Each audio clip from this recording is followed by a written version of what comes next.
New Thought Media Network. We are a global broadcast network of positive music, media, and entertainment, inspiring humanity's evolution along the journey of enlightenment and creating a world of love, peace, empowerment, and prosperity for all. New Thought Media Network. Positively inspiring.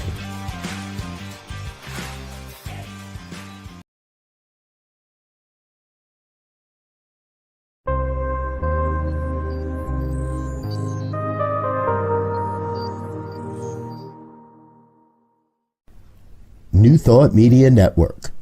We are a global broadcast network of positive music, media, and entertainment, inspiring humanity's evolution along the journey of enlightenment and creating a world of love, peace, empowerment, and prosperity for all. New Thought Media Network.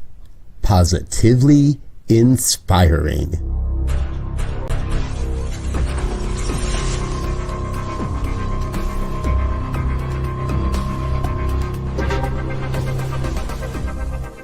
Live from a secure concrete bunker somewhere in Ohio, New Thought Media Network presents Pastor Michael Mangus with Friday's Fireside Chat, spiritual conversation for today. Here he is from the secret radio room, surrounded by thousands of watts, Pastor Michael Mangus. Well, good evening to one and all across the United States and also around the world. It is time once again for another fun-filled, throw-packed, and yes, it is guaranteed exciting edition of the Friday evening Fireside Chat here on your New Thought Media Network. I am the Reverend Michael Mangus. I am broadcasting this evening from the super secret radio room surrounded by thousands, and I mean thousands of watts in the extremely secure concrete bunker somewhere around Akron, Ohio. That is so top secret. Only one person knows where it's at. And it requires an extremely high level of security clearance to even get near. Now, my boss, the Reverend Dr. Robert Brzezinski, who is the Chief Visionary Officer here at the New Thought Media Network, he thinks he knows where it's at, but he has no clue, and we're going to keep it that way. Well, hello there. We have a very special show for you this evening. No news tonight. No commentary. I'm sorry. I know that some of you are disappointed, but I think that we'll make up for it tonight. Please feel free to interact with us. Yes, we are live this evening. Post your comments on Facebook and or on YouTube. And for all my shy people out there, I know that some of you just don't like to comment. I get that. So all you have to do is to send me an email, pastormichaelmangus@gmail.com. pastormichaelmangus@gmail.com. Just send me an email. Let me know what's going on. If there's topics or things that you would like me to talk about, again, please feel free to contact me, pastormichaelmangus@gmail.com. So the purpose of our Fireside Chat each and every Friday evening at 8 o'clock Eastern, 5 o'clock Pacific time, is to talk about contemporary issues from a New Thought perspective. And as I keep saying week after week, I want us all to have a new thought about what is going on around us and how we can be a part of the solution. And you do not have to agree with me or my guest this evening. But I want us all to start thinking about how we can bring about a world that does work for all.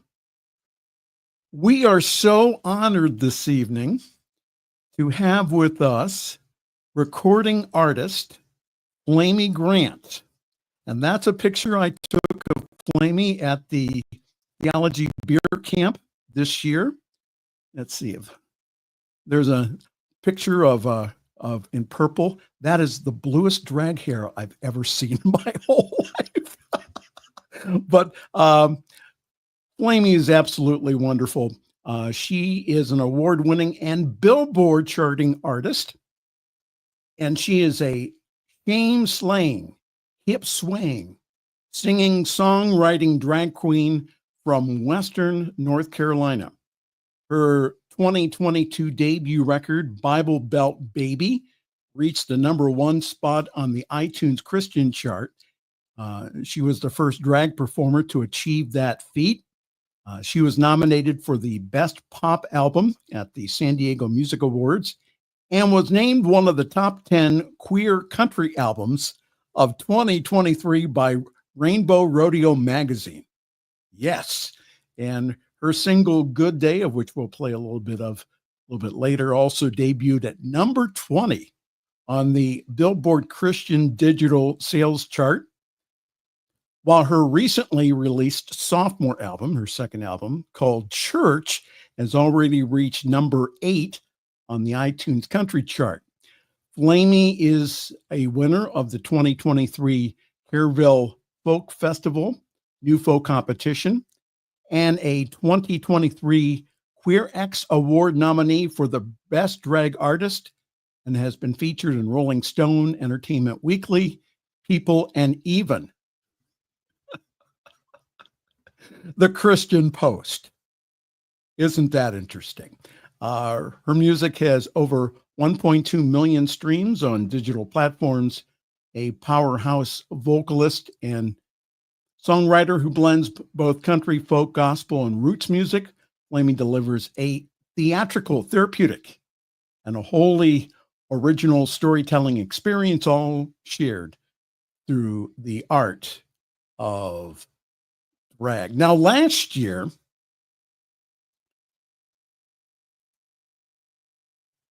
the shift hit the fan. When Flamy went ahead and charted on iTunes and Billboard Christian charts.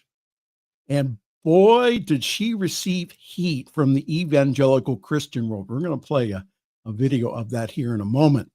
I attempted to have her on the Fireside Chat a year ago, but then guess who showed up at the theology beer camp I went to in Springfield, Missouri? Of course, it was Flamy Grant.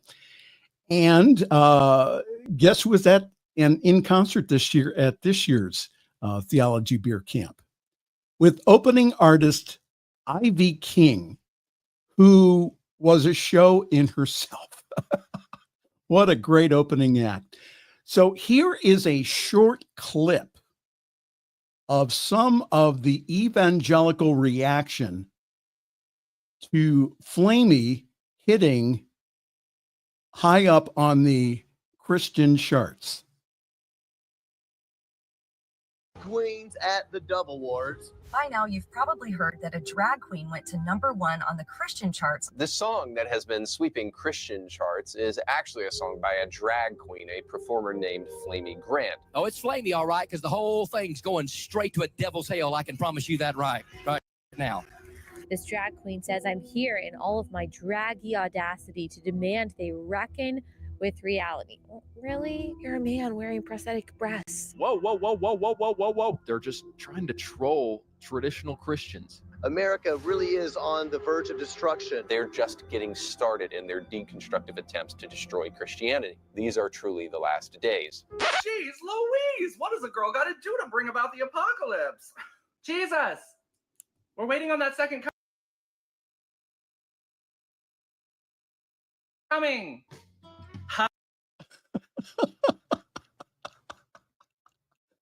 Oh my, it is my honor to have with us this evening, all the way from North Carolina, Flamy Grant. Good evening. Hi, Rev Michael. How was that? How was that? Now you put that together and your team. How was that seeing that tonight? It took me back. Yeah. It was quite a little firestorm for a second, wasn't there? Yeah. Well, from what I understand, you did get some threats. Is that correct? Oh, was it a Tuesday? Then yes. That's just a par for the course in this job. Yeah. Yeah. So I wanted to ask first, how are you and your husband doing? I know you live in the area that was hit by the hurricane. How are the two of you doing, and how is your area doing? Well, our area is definitely struggling. It's you know, it's unbelievable to drive around and see the devastation still, even after what I don't even know how many weeks in we are, 6 weeks now, something like that. But it's still it's going to be a long time, long recovery. But we're okay. My husband's okay. All my family who lives out here, we all weathered everything relatively well compared to a lot of people. So we're hanging in, and things are starting to feel more not normal, but water is back and power's back, and and we had snow this morning, and that was a nice wintry moment, and we got to take the dog out and just enjoy that. So yeah. So one of our churches, Centers for Spiritual Living, Asheville, their whole parking lot was wiped out, gone. Yeah. And so myself and others, we sent money to help rebuild the parking lot. And CSL Asheville, they are known they open their building up to the community. So when their building is down, it really, again, it affects the community because a lot of other activities happen there. So, yeah. Well, all right. So give us a brief background on how Flamy Grant came about. And that now you grew up in the Christian church, is that correct? Yes. Yeah. I grew up in a denomination that's called Plymouth Brethren. Although I didn't know that for the longest time growing up, because we didn't really refer to ourselves that way, or we didn't refer to ourselves in any way. We just said we were the chapel, we were the assembly, we were just gathering and meeting in the name of Jesus, and that was what it was about. But it very much falls on the far fundamentalist side of any kind of theological spectrum, and women don't speak. They're not permitted to speak during services. They have to cover their hair. So it's highly patriarchal. And it's a trip. It's the kind of thing that you grow up in and don't really know that you are in what is essentially a cult, because it's your normal, it's your one of my favorite movies is The Truman Show, and the line in there where Christoph, the creator of The Truman Show, says, someone asks him, why does Truman never suspect that he's the star of this television show? Why does he never suspect that his world is askew? And Christoph says, we accept the reality with which we're presented. And depending on how airtight that reality is, which in conservative evangelical fundamentalism, it's pretty damn airtight. Like, they do a great job of creating just a whole way to live in the world without ever having to interact with the world. So that was me. That was my experience in my life, and I was only allowed to listen to Christian music growing up, and so that's what I loved. And Amy Grant, of course, being the queen of Christian music, was just one of my icons and heroes. And so when it came time to pick a drag name, and that was a thing on the table, that was the first thing that came to mind. Flamy Grant. And so yeah, I've been making music in the church my whole life. Was one of those kids that probably came out of the womb singing. My family was just kind of a musical family, and took a little bit of like piano lessons and things like that. I did choir in school, but mostly I'm pretty self-taught when it comes to music, and taught myself to play guitar in high school and started writing songs when I was 9. And just became a worship leader in my adulthood, first for more traditional conservative churches. And then as I grew and became, who I am, moved to like progressive spaces and queer affirming spaces. But for 22 years, in some way, shape, or form, I was a worship leader, a music minister in church. And yeah, that lasted right up to pandemic and even into pandemic a little bit. So then what happened during the pandemic? Well, we all had a whole lot of extra time on our hands, didn't we? So I didn't get a sourdough starter, as a lot of people did, but I did spend hours, excuse me, hours and hours watching YouTube makeup tutorials, and I filled that time by learning the art of drag and practicing in my bedroom. And it was something I had been interested in for a while, but just had never really had the time to explore. So that's those early days of pandemic were just me painting, buying costumes on Amazon, live streaming with my housemates in our basement. We would do a live stream where we just sang cover songs, and I started showing up to that in drag. And before I knew it, it was becoming a way of life, and eventually did become my my full-time job. So yeah. We'd like to welcome one of our co-hosts on our program, Reverend Jeff Radcliffe, who unfortunately could not be here this evening. He just got out of the hospital. But Jeff is a wonderful reverend, pastor, also gay, and just a wonderful soul. He could not be here tonight because, again, he was not feeling very good. But he wanted me to ask a question. Mm-hmm. Does Amy Grant know about Flamy Grant? and have you ever talked to her? I have not. I have not spoken to her directly. Not yet, anyway. I suspect it'll happen. I hope it happens. She is still a personal hero to this day. And yes, she does know about Flamy.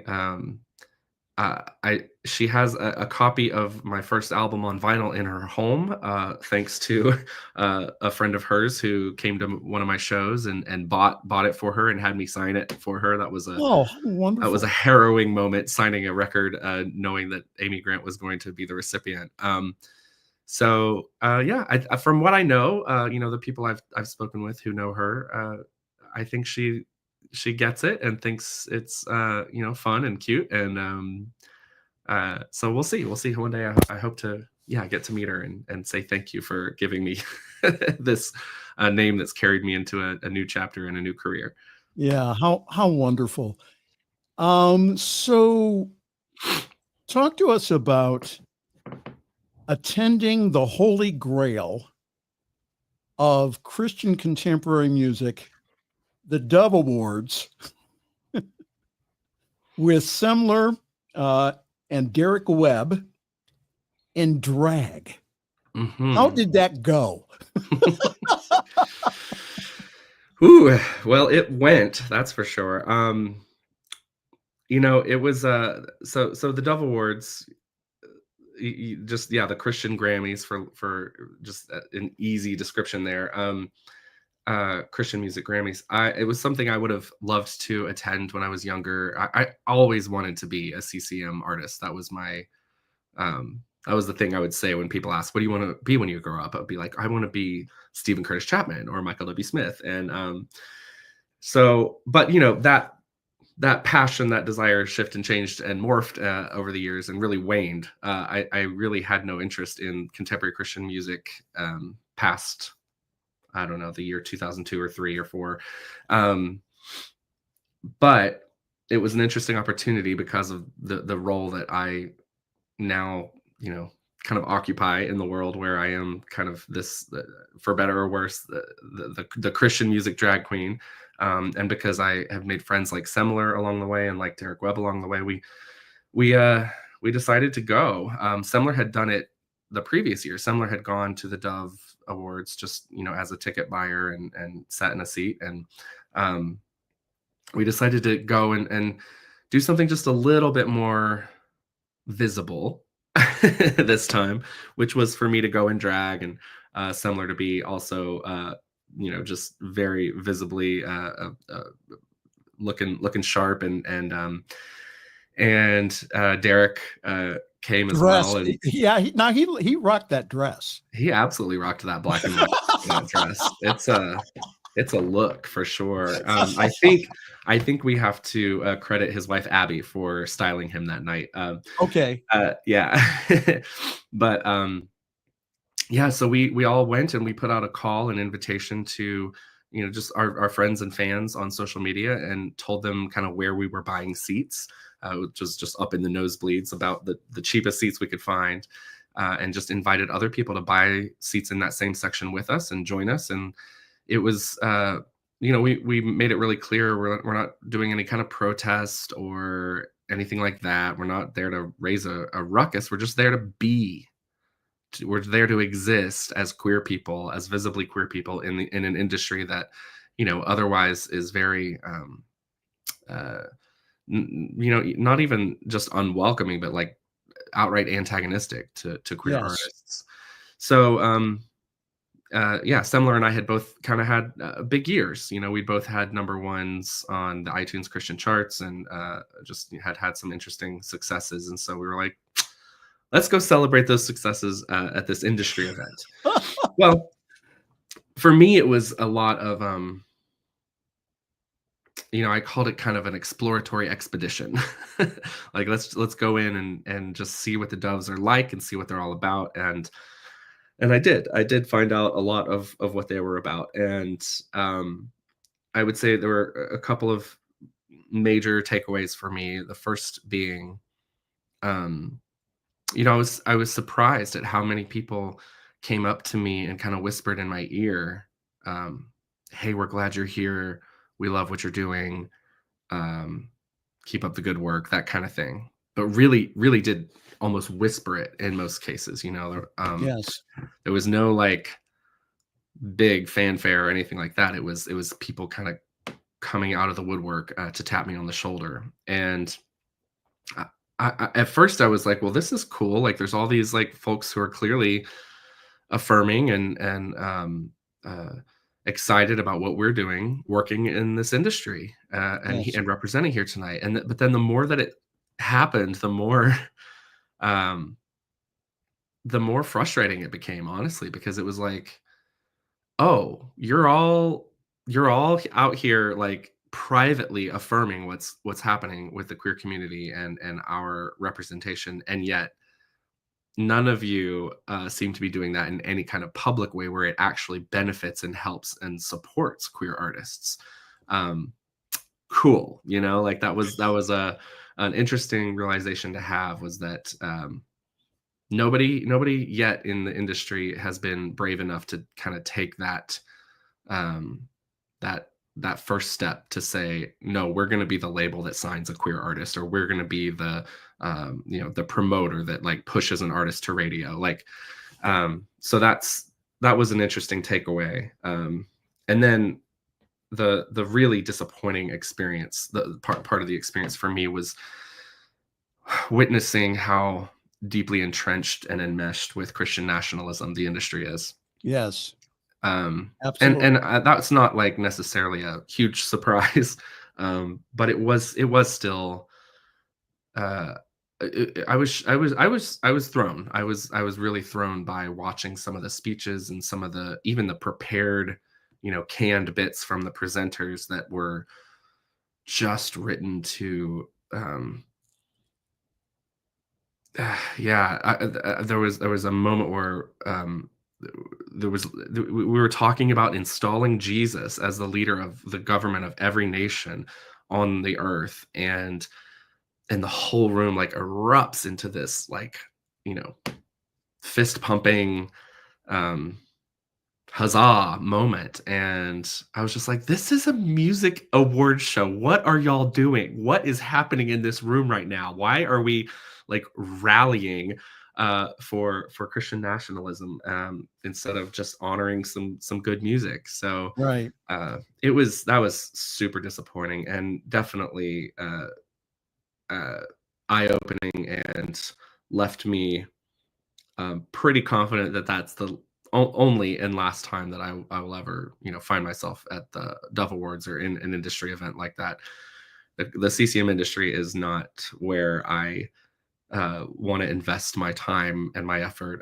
I'm not going to be working to change that that industry. What I do is on my own, in my own spaces, and I'm carving my own pathways and I'm figuring it out as I go. But I'm not interested in being a part of an industry that props up that kind of authoritarian religious ideology. We have a comment. Laura says, "Wow." That about sums it up, Mara. That sums it up pretty well. So, Christian nationalism, we talked about that on this program. Personally, I've read several books about it. I find nothing Christian about it. Oh, yeah, not at all. It's the whole idea of it puts patriotism as the God rather than Jesus or any type of spirituality. So, and that's scary because we elected number 47 going back into office. My concern is for you and your husband. My concern is for my friend who's been with her partner for 40 years and who got married a couple of years ago. That's my concern, is that rights that have been carved out for the LGBTQ community are going to be taken away, and also that individuals will start saying that the Trump administration gives them license to go after LGBTQ individuals as well as immigrants, as well as women. So what's your comments on that? Well, probably wouldn't be a broadcast friendly. I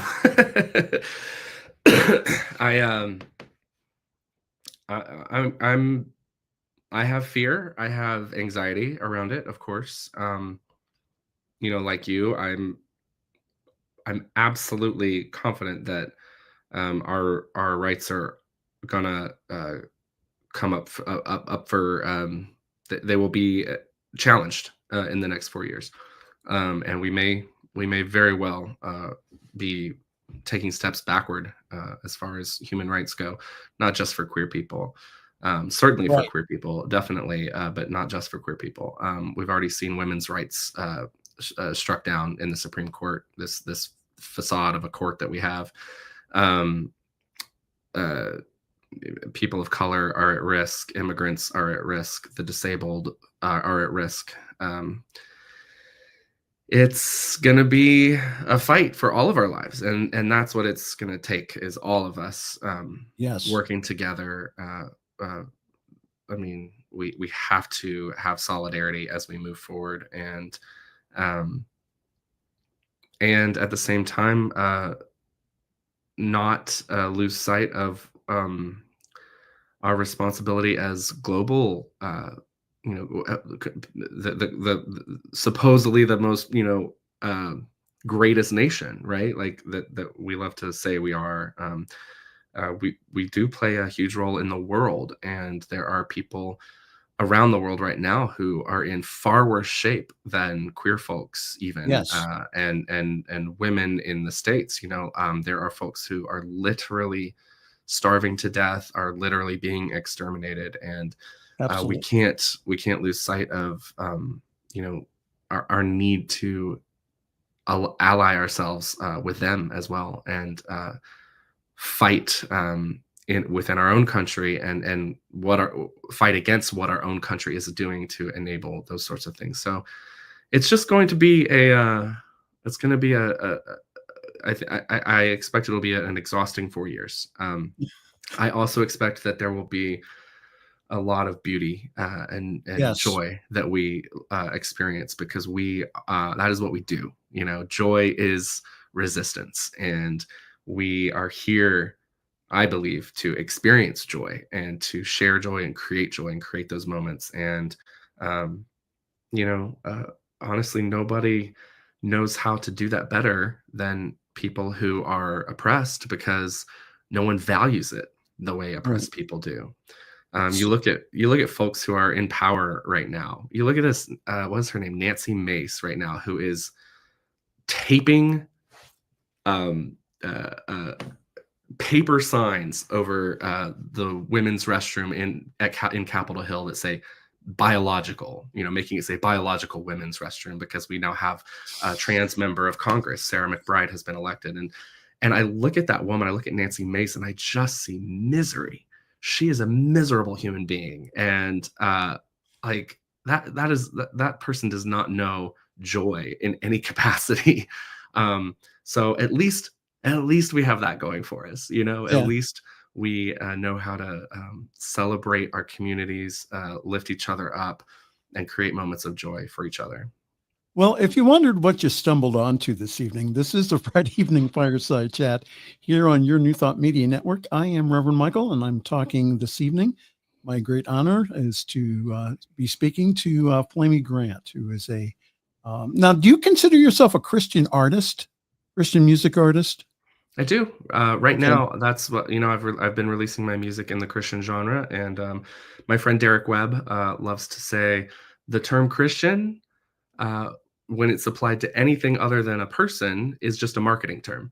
And I really like that definition, because that works for me. That allows me to say, yeah, I'm a Christian artist with full integrity. Well, I hope my boss doesn't chew me out at the Monday morning meeting, because I'm going to forego the break. Because I find this conversation extremely fascinating. Sorry, boss. No, that's yes. Mara says yes. So scary. Not true Christian values. Yes. Good evening to Pamela. She says, good evening, Reverend Michael and Flamy. Interesting show. Mara came back and said, my whole ancestral lineage has been escaped genocide. We must stand together. Absolutely. Genocide all over the world, and queer communities in many places in the world, especially in Africa right now. And Mara says, love to you both. Well, love to you, Mara. Thanks for joining us this evening. So, Flamy, when did you know that you liked boys rather than girls? And did you tell anyone growing up of your attraction? Any close people in the church? And how was, if you did, what was the reaction to that? I knew something was, I knew I was navigating things differently than my peers by probably third or fourth grade. I didn't have language for it, and I didn't even, you know, I wasn't experiencing like sexual attraction at that point in my life, so I didn't have words for it until much later. You know, I think probably middle school is when like I first learned words like gay and lesbian and homosexual and that kind of stuff, and that's when I started to realize, oh, I think I'm that. And no, I did not tell anybody until my first year of college. I kept it a deep, deep, dark secret until my first year of college. And I finally told my best friend by opening up the book of Romans and pointing, you know, to in chapter 1, one of those clobber passages there, and kind of sliding it over to him and saying, this is the thing that I struggle with. You know, I couldn't even say the word gay for years. So, did you go to a Christian college? I did. I went to a little Presbyterian school in Bristol, Tennessee called King. Okay. And yeah, I was involved in like, you know, drama ministry there and chapel, leading worship at chapel and stuff like that. So I was, you know, it was there was nowhere that was an easy place or a safe place to have these kinds of conversations. So it was a risk telling even my closest friends at that time. And thankfully, you know, my friend responded really kindly. And so at least that first coming out wasn't a trauma for me, but I mean it was, but not for that reason. But yeah, it was a slow process. Coming out for me was a decade-long process, most of my 20s. And it started with, conversations like that where I would say I struggle with same-sex attraction, or I'm trying to change, I'm that kind of thing. I self-enrolled in conversion therapy for 5 years. I had like accountability pastors on church staffs where I was involved, who, I had to check in with weekly to make sure I wasn't stumbling. And then there was a period of my life where I was just, I'd kind of reached the point where I was like, I can't change this about myself. I've tried, I've done all the best practice, quote unquote, followed all the research from these organizations like Exodus, and it's not working. I'm only getting gayer. So I decided whose founder went ahead and came out. Exodus is thankfully now a defunct organization because the founders came out and said, hey, it didn't work for us either. So sorry, everybody. So yeah, I entered a period where I was like, well, I'm gay. I'm just going to have to accept that is what I am. But I'm going to commit to being single and celibate, so for a long time, that was how I lived openly that way, within the church community I worked in and everything. So it wasn't until I was 28 that I finally was like, okay, I'm gay, and that's okay, and I'm going to date and be a queer person in the world. Talk about the last church you worked for. I guess that there was some conflict or with the pastor, and I know you sang about it in one of your songs, but go ahead. That's not the last church I worked for. That's okay. That's the church I helped to start in San Diego. I moved to San Diego in 2006. And for 5 years, I was part of a church plant there called City Walk. And that's what I'm singing about, that relationship in one of the songs on the new record, a song called Revenge, interestingly enough.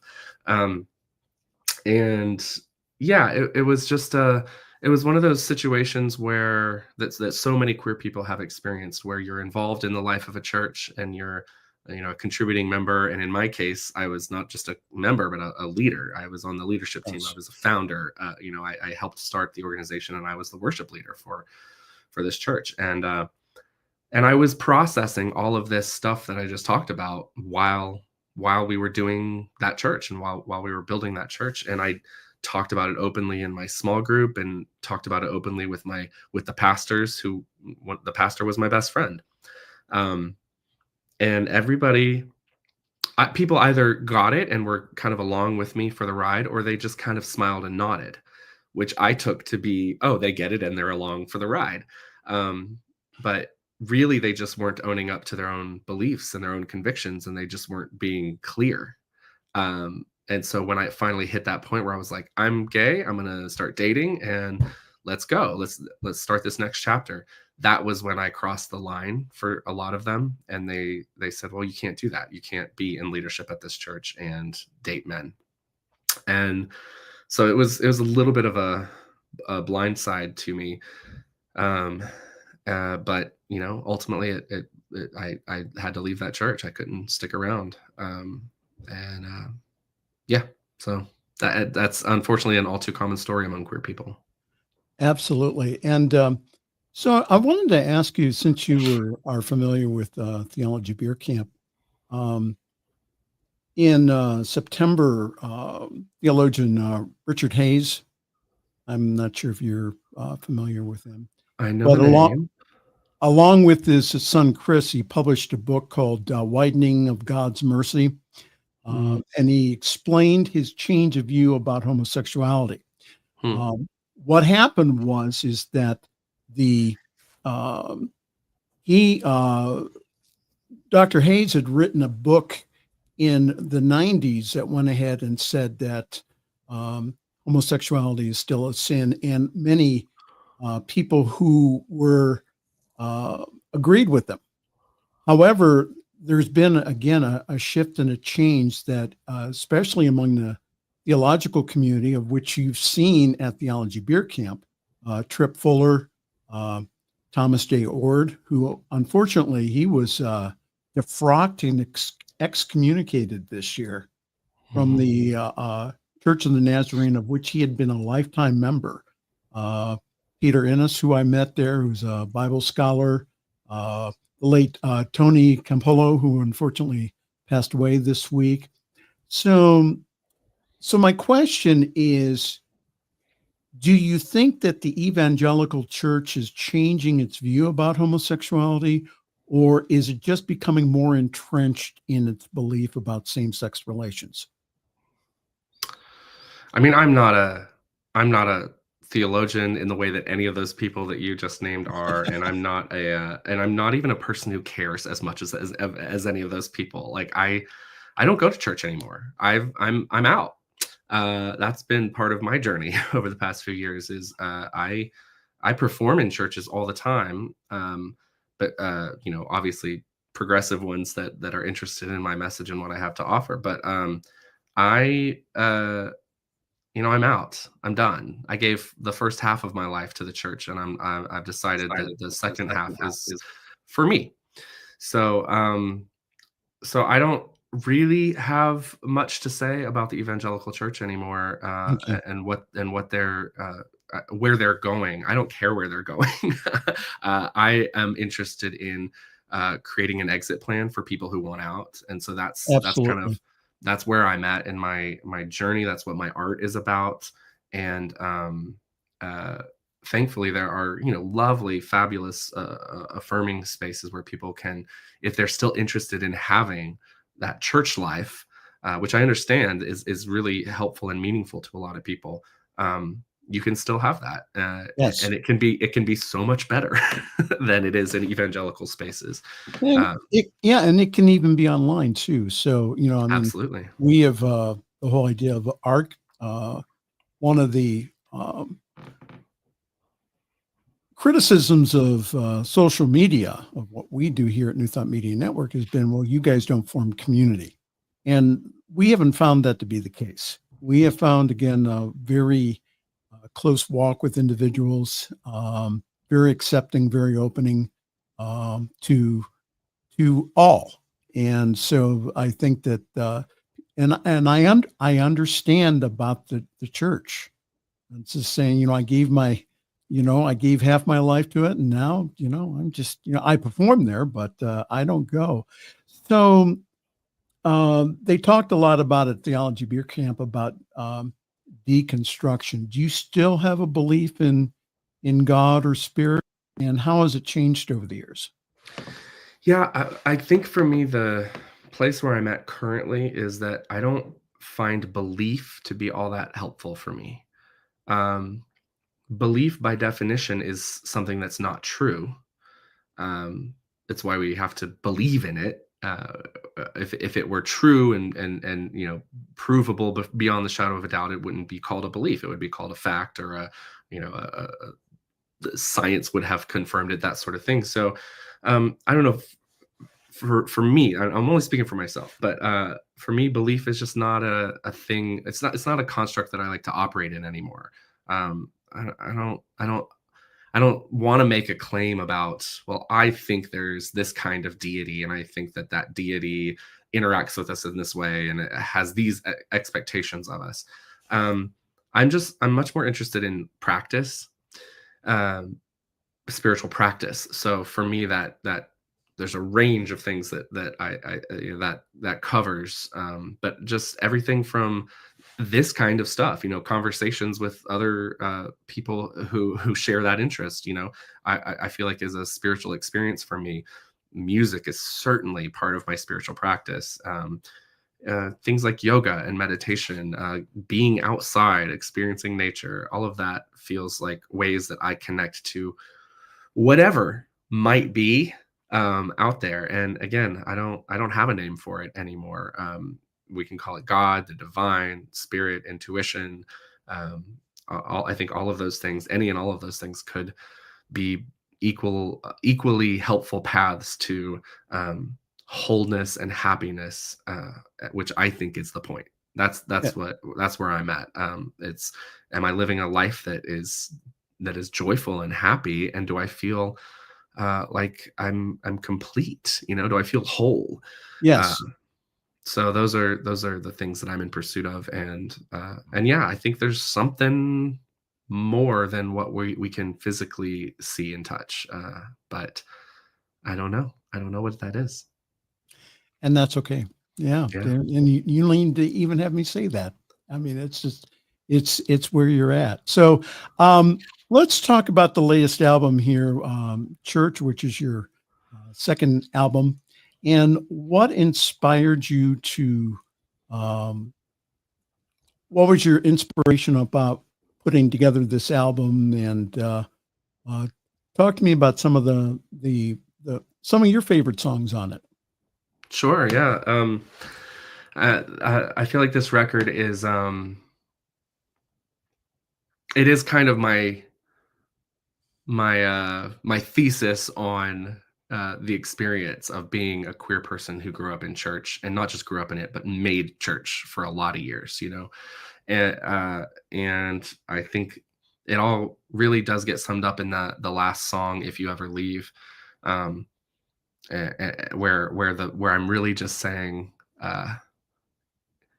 if you want me to worship a God, you have to prove to me that God loves better than I do. I see no value. I see no purpose or reason to worship a deity that sucks at loving people. Yes. And that's, I'm sorry, but that is what the evangelical God is. That God is a terrible lover. He's the worst. And his followers are no better.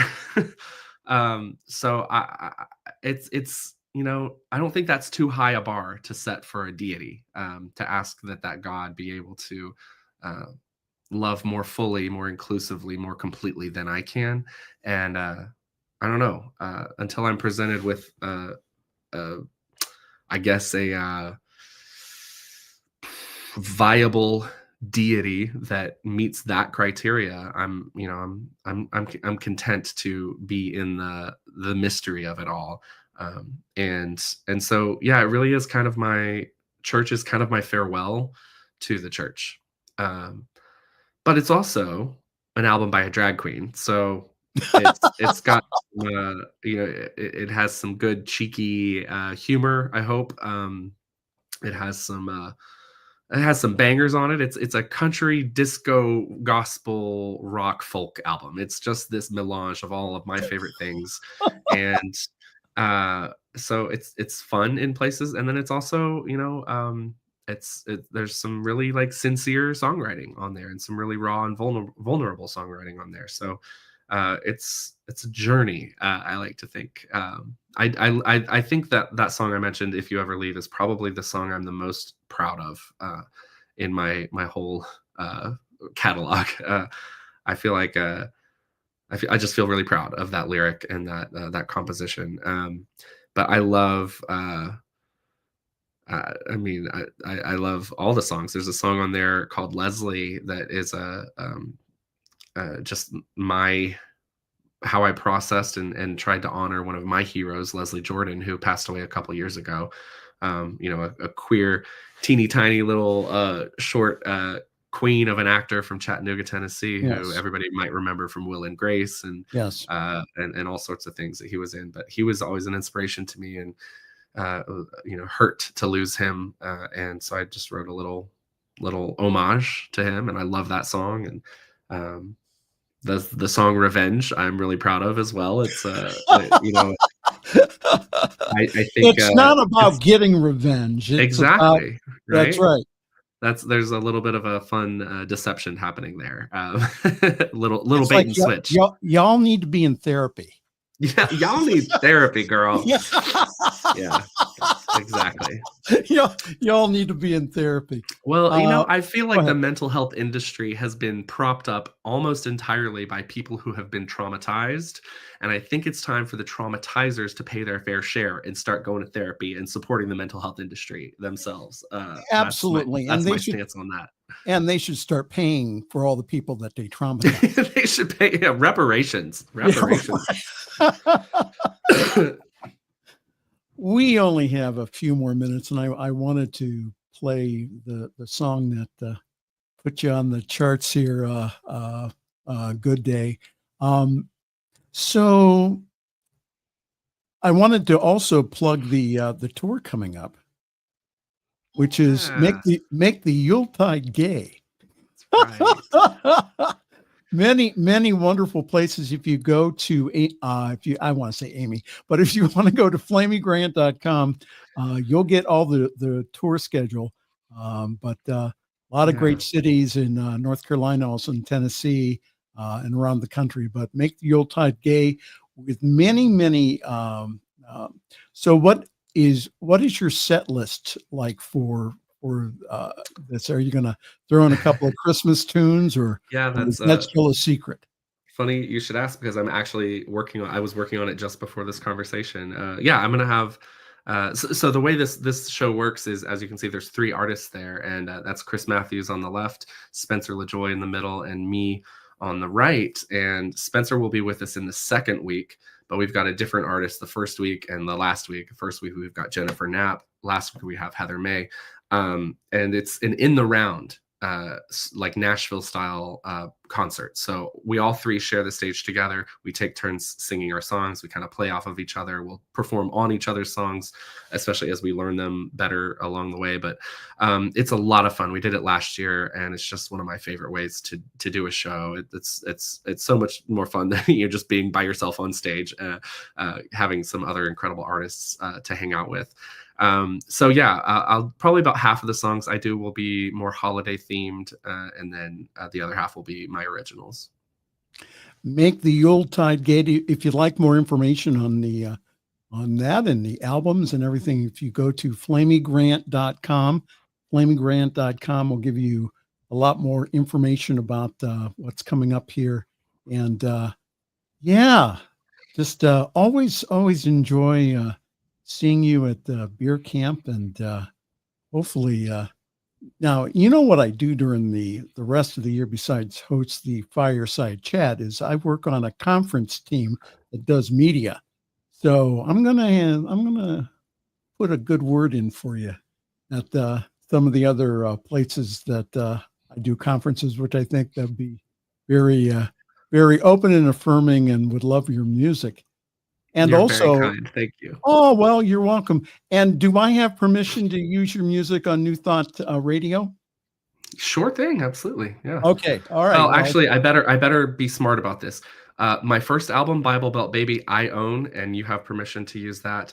Okay. The second album, Church, is actually owned by my label, Seamus Records. So I think they have to probably grant permission, or as long as there's like licensing and royalties being paid, then it should be fine. But yeah.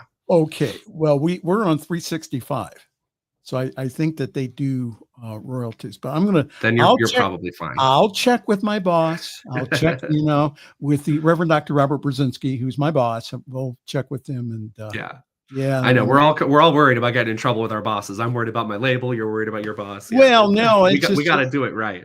Well, yeah, well, it's the Monday morning meeting. I have a Monday morning meeting every single week, and he's usually very nice about stuff, but we're all out of time. Thank you so very much. Thank you for your joy, your love, your light, your hope that you share with the world. You're just thank you for being you. And and if there's one thing, that I will do is I will support my LGBTQ brothers and sisters here. And we're all going to get through this next 4 years. And we will. We will. All right. Thank you again. Hang out in the green room here, and let me close out the show, and then we'll play a little bit of Good Day here. Thanks so much for having me, Michael. Oh, you're so welcome. And we're out of time. Do you believe that? We are all out of time here. I mean, let's see here. Now I'm going to stop sharing that. And I think I'm going to share something else. Well, anyhow, just wanted to let everyone know again, thank you so very much for being with us this evening. Thank you, Mara, for all your kind comments here. And again, ntmedia.org. Please go there. All of our programs are on YouTube, on our YouTube channel. So this will be on there. Please feel free to share this on other social media platforms. Get the word out again about that. Not only this wonderful network, but the music of Flamy Grant, and just again, what a blessing she is to the whole world. So hold on here. Let me get to my. There you go. This is what happens when you do your own tech work. All right. That's not working. Okay. I'm supposed to share my screen and it's not doing it. Well, anyhow, what you can do then is oh, there it is. Okay. And we'll go ahead and we'll do that. So we're gonna end tonight here with the song that was the song that put Flamy up on in front of everyone, and that is Good Day. Again, thank you so very much for joining us this evening, and we will see you next week here on Positively Inspiring New Thoughts Media Network. On behalf of myself and the rest of the staff here, again, thank you so very much.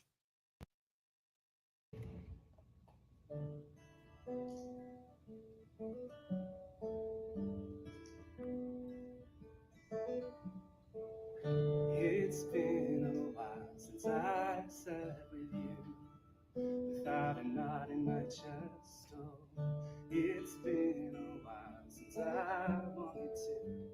I always felt a little unpressed. Oh, it's been a while.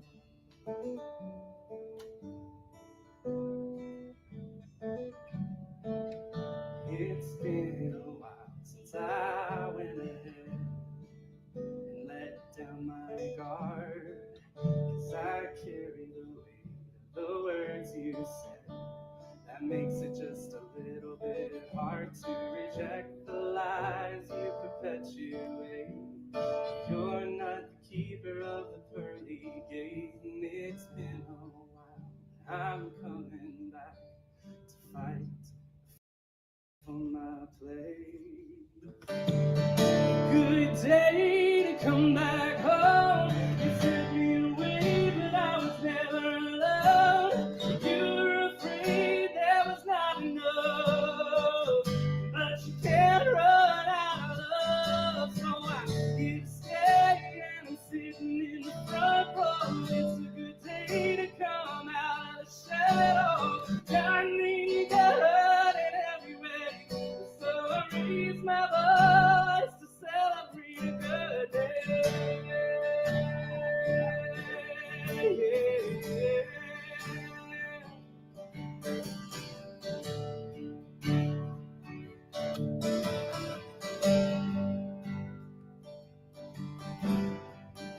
It's been a while since I could admit that there was something missing, and I've seen enough to know what love is.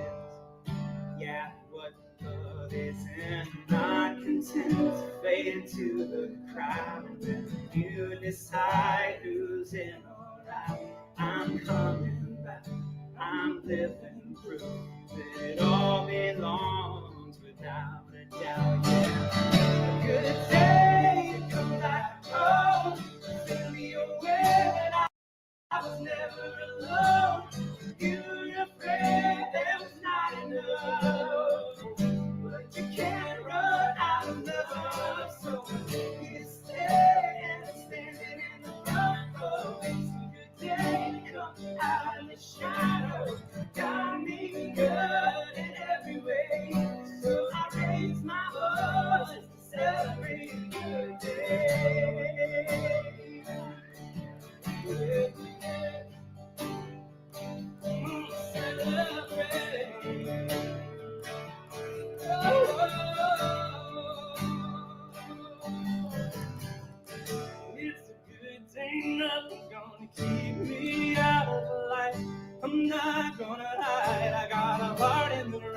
place covered in the good graces of an endless love.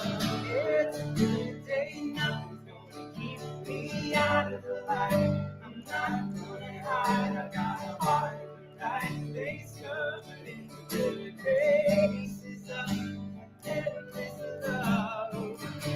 Today, come back home, took me away, and I was never in love. You say there was not enough, but you can't run out of love. So I here stay and I'm dancing in the front row. It's a good day to come out of the shadow.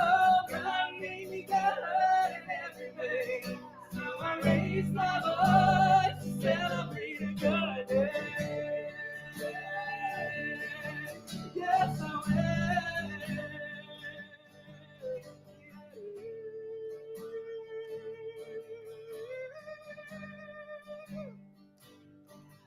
Thanks for joining us this evening for Friday's Fireside Chat with Pastor Michael Mangus. Join us again next week at 8 Eastern, 6 Mountain for more spiritual conversations for today. For more information and replays of past shows, please visit the New Thought Radio and Media Network's Facebook page. Until next week, may God bless you richly and abundantly.